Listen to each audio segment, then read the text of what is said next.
మా హోటల్లో చేసేటువంటి సాంబార్ రెసిపీ ఈ రోజు మీ ముందుకు తీసుకొస్తున్నానండి. ఒక్క మా హోటలే కాదండి, నేను క్యాటరింగ్కి వెళ్ళినా కూడా ఇదే స్టైల్లో సాంబార్ రెసిపీ చేస్తాను.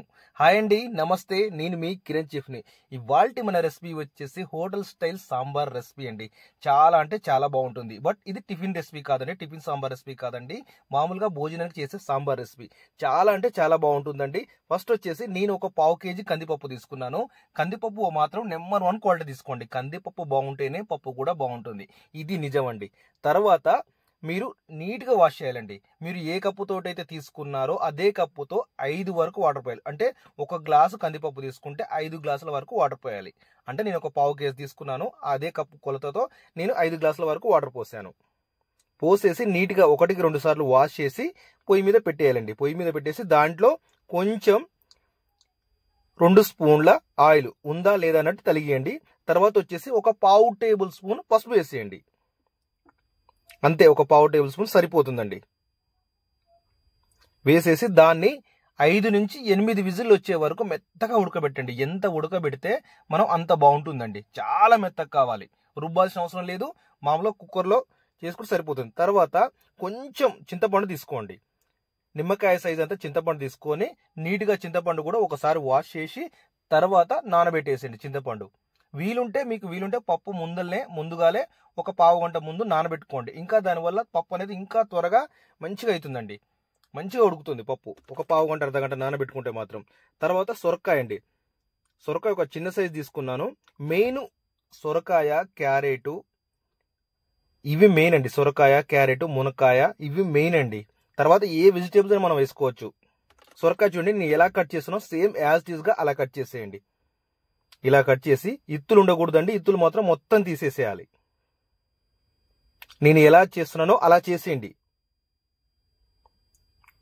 తీసేసి ఇవి పెద్దగా ఉంటాయా చిన్నగా ఉంటాయని మీ ఇష్టం అండి. కొంతమంది సొరకాయ అనేది బాగా ఇష్టపడతారు.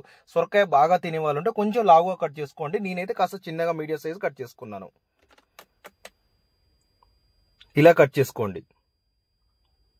అంటే నేను వీడియోలో 1 నిమిషం 2 నిమిషాలు లేట్ ఉంటాయి, కానీ మీకు పిన్ టు పిన్ క్లియర్గా అర్థమయ్యేలా క్లియర్గా చెప్తానండి. తర్వాత క్యారెట్ అండి. క్యారెట్ కూడా కొంచెం చాలు, పావు కేజీ కాబట్టి నేను ఒక అర క్యారెట్ వరకే తీసుకున్నాను. ఇలా కట్ చేసుకోండి క్యారెట్ కూడా.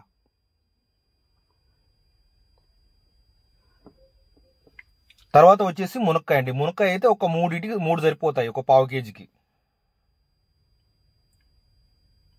ఇలా ఈ సైజులో కట్ చేసుకోండి మునక్కాయ కూడా. తర్వాత వచ్చేసి దోసకాయ. దోసకాయ ఒకటైతే సరిపోద్దండి, ఒక చిన్న సైజు. ఇలా కట్ చేసుకోండి. దోసకాయ పొట్టు తీయాల్సిన అవసరం అయితే లేదండి. దోసకాయకు ఇలా మామూలుగా ఉంటే సరిపోతుంది. ఇత్తులు కూడా తీయాల్సిన అవసరం లేదండి. ఇత్తులు కూడా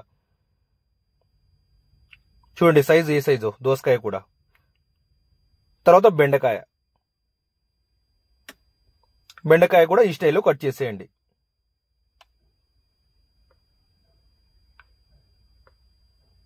తర్వాత ఉల్లిగడ్డ అండి. ఉల్లిగడ్డ వచ్చేసి ఒక మీడియం ఉల్లిగడ్డ 4 పీసులు చేసి సరిపోతుంది. తర్వాత టమాటా అండి. టమాటా కూడా ఈ స్టైల్లో కట్ చేసేయండి. టమాటాలో ఒక 2 తీసుకున్నాను. తర్వాత పచ్చిమిర్చి అండి. పచ్చిమిర్చి పొడుగ్గా ఇలా నిలువుగా చీల్చేసేయండి.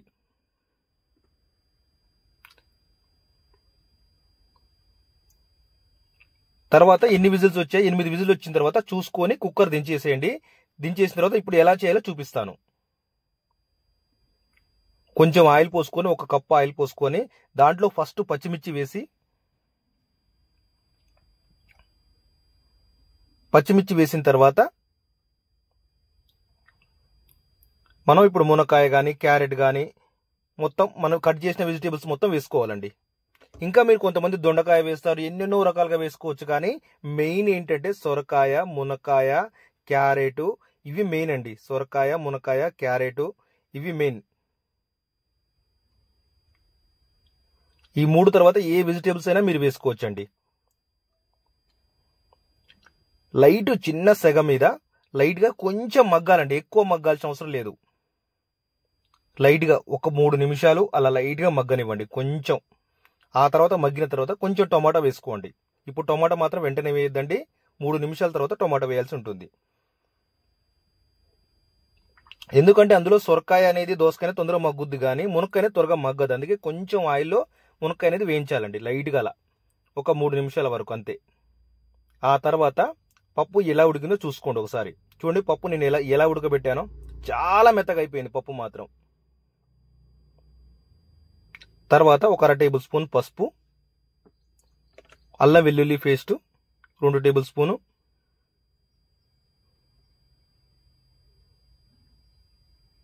వేసి కలపాలండి.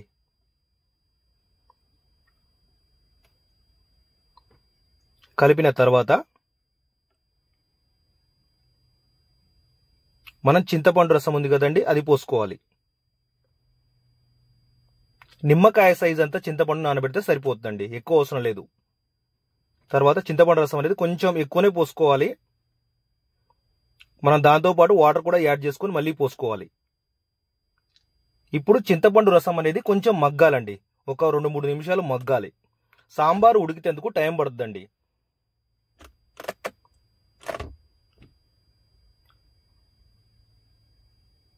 ఇప్పుడు దాంట్లో దొడ్డుప్పు, చింతపండు మగ్గిన తర్వాతనే వేయాలండి. ఒక విషయం, దాంట్లో 2 నుంచి 3 టేబుల్ స్పూన్ల మధ్యన దొడ్డుప్పు. కారం మాత్రం 1 టేబుల్ స్పూన్ పడుతుందండి, సాంబార్కి ఎక్కువ కారం పట్టదు. ఇంకొకటి, ఈ మునక్కాయ సొరకాయ ఈ వెజిటేబుల్స్ అన్ని వాటర్లో ఉడికితేనే సాంబార్ రెసిపీ అనేది చాలా బాగుంటుందండి, కానీ ఆయిల్లో మగ్గొద్దు. ఇంకొక విషయం, కొంతమంది ఆయిల్లో మగ్గబెట్టి సాంబార్ చేస్తారు, అలా చేయొద్దండి. అలా చేయడం వల్ల అస్సలు టేస్ట్ రాదు. కొంచెం ధనియాల పొడి, ఒక 1/2 టేబుల్ స్పూన్ ధనియాల పొడి,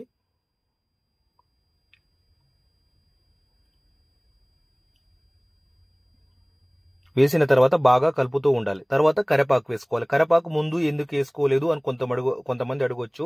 కరివేపాకు ముందు వేసుకోకూడదండి. కరివేపాకు కూడా మంచి వాటర్లో ఇందులో మగ్గిపోవాలి, అప్పుడే బాగుంటుంది. ఆయిల్లో మగ్గొద్దు, దానివల్ల టేస్ట్ రాదు. ఇప్పుడు పప్పు పోసుకోవాలండి. ఇప్పుడు మసాలాన్ని వేసేసాం, పప్పు పోసుకోవాలి. పప్పు పోసుకొని ఒక 5 నిమిషాలు మగ్గనివ్వాలి. పప్పులో కొంచెం అక్కడక్కడ గట్టిగా ఉంటుంది, అవి కూడా మంచిగా మెత్తగా అయిపోతాయి. ఒక్కొక్కసారి ఉడకని పప్పు కూడా ఉంటుంది, అప్పుడు అవి కూడా మంచిగా ఉడికిపోయి మంచిగా మెత్తగా అవుతాయి. చూడండి ఎంత మెత్తగా అయిపోయాయో. ఇప్పుడు మనం వాటర్ యాడ్ చేసుకోవాల్సి ఉంటుంది. చూడండి ఎంత మెత్తగా ఉడికిపోయిందో పప్పు మాత్రం. ఇప్పుడు 2 గ్లాసుల వాటర్ యాడ్ చేసుకోవాల్సి ఉంటుందండి. సాంబారు టేస్ట్ అనేది ఎక్కడొస్తుందంటే, ఈ మునక్కాయలు కానీ ఇవి కానీ ఆయిల్లో మగ్గొద్దు, అవి వాటర్లో మగ్గితేనే సాంబార్ టేస్ట్ అనేది చాలా అంటే చాలా బాగా పెరుగుతుందండి. ఇదే సాంబార్కున్న సీక్రెట్ అండి. కొంచెం బెల్లం వేసుకున్నాను, 1 టేబుల్ స్పూన్ బెల్లం వేసుకున్నాను.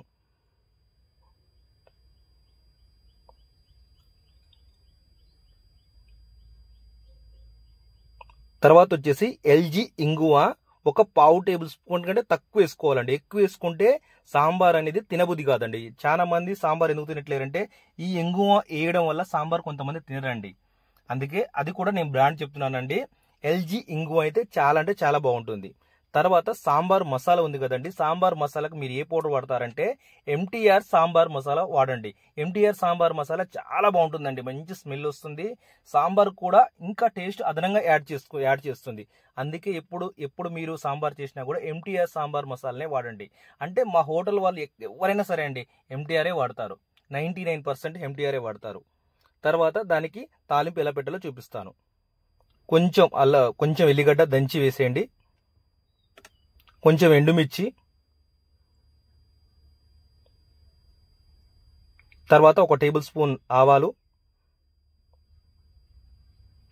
తర్వాత 1 టేబుల్ స్పూన్ జీలకర్ర వేసేయండి. తర్వాత మీరు ఏం చేస్తారంటే కరివేపాకు వేసేసి, కరివేపాకు ఒక 5 సెకండ్ల వరకు ఉంచండి, సరిపోతుంది. 5 సెకండ్ల వరకు ఉంచి ఆ తాలింపు తీసుకెళ్లి సాంబార్లో పోసేయండి. అంతే, రుచికరమైన సాంబార్ రెడీ అయిపోయిందండి. ఇంకా మీకు ఫుడ్లో ఏదైనా డౌట్ ఉంటే మాత్రం నాకు కామెంట్ చేయండి. మీ ప్రతి కామెంట్కు నేను రిప్లై ఇస్తాను. అలాగే మీరు ఫుడ్ ఏం నేర్చుకోవాలనుకుంటున్నారు అది కూడా నాకు కామెంట్ చేయండి. కొత్తగా చూస్తున్న వాళ్ళైతే ఛానల్ సబ్స్క్రైబ్ చేసుకోండి, ఎందుకంటే మీకు ప్రతి విషయంలోనూ ఈ ఛానల్ తోడు ఉంటుంది. మీరు ఈజీగా నేర్చుకునే విధంగా టిప్స్ ఉంటాయండి. లైక్ చేయండి, షేర్ చేయండి. వీడియో మాత్రం కొత్తగా చూస్తున్న వాళ్ళు మాత్రం సబ్స్క్రైబ్ అయితే మర్చిపోతుండే. చాలా థ్యాంక్ యూ అండి.